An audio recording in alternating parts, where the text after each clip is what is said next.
Welcome to my nightmare. What's up, boys and ghouls? Welcome back to Cinematic Nightmares. We're on day 7 of our 31 days of horror moments countdown. Yesterday, we froze our nerves in The Thing, where John Carpenter turned paranoia into body horror perfection. But today, we're heating things up with one of horror's most charismatic villains losing his absolute damn mind. That's right, we're headed into 1995 for Tales from the Crypt, Demon Knight, and The Collector's glorious meltdown. And hold on to your vomit bags. We're going to the movies! Now, Demon Knight is one of those horror gems that doesn't get nearly enough love. It's chaotic, stylish, and has that classic Tales from the Crypt flavor. I'm talking blood, attitude, and just a little dark humor for the soul. Of course, you don't mind if we kill the others, do you? The story follows a drifter named Brayker who's protecting a mystical key filled with the blood of Christ. Yeah, we're going there. From a demon known as the Collector, played by the ever so smooth and very sexy Billy Zane. It makes you feel good. Do it. Exactly.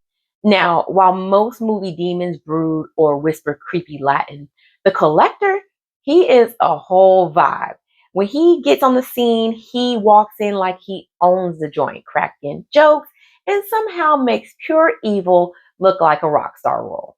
You give up your soul, you turn into a demon, you look like shit. When the Collector, the sheriff, and Deputy Bob arrive at the hotel, the Collector's been cool, calculated, and charming, a silver-tongued devil wrapped in a cowboy coat. But that quickly changes. The tension snaps in a single violent beat. The Collector punches through the sheriff's face, ripping his head clean off, and hurls the head at poor Bob like it's batting practice. Brayker scrambles for the key, but the Collector's already on him, hand around his throat, rage in his eyes. But Brayker isn't going out easy. He presses the holy relic right against the Collector's face and burns it.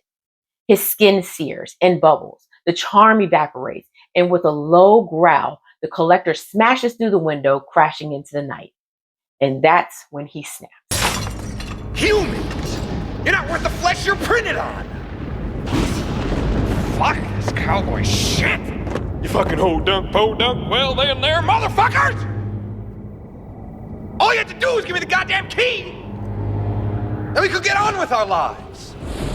Alright, this property is hereby condemned. It's part rage, part theater, and all Billy Zane brilliance.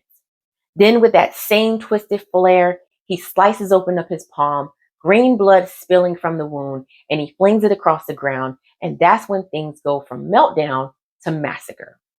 The earth bubbles and boils as skeletal demons claw their way to the surface, their eyes glowing, their bodies drenched in slime.